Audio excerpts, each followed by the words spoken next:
Hello, have you ever experienced chest pains or heart palpitations?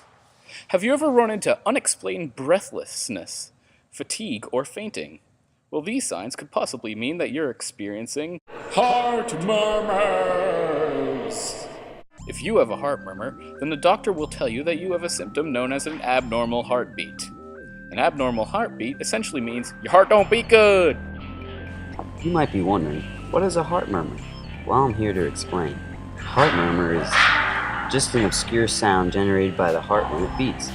Now, there are two different types of heart murmurs, innocent and abnormal. Innocent heart murmurs are caused by heart problems.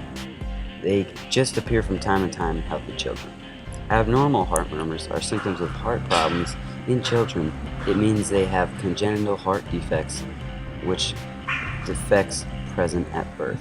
In adults, abnormal heartbeats usually mean that the person has acquired a heart valve disease.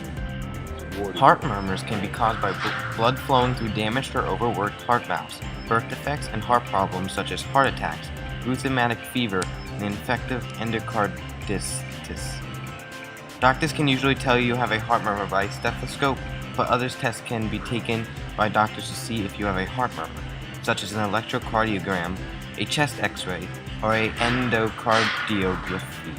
In order to treat a heart murmur patient, the doctor must know the underlying cause for the murmurs, such as high blood pressure. The list of treatments can be seen here on the screen.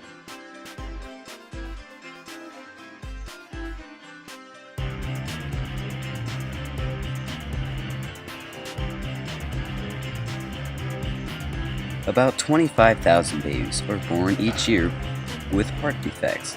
1 in 3 elderly people have a heart murmur due to scarring, thickening, or stiffening of the aortic valve without evidence of narrowing or stenosis. Certain kinds of heart murmurs can last a whole lifetime. They just lay dormant until provoked. Thank you. We hope you've enjoyed our presentation on heart murmurs.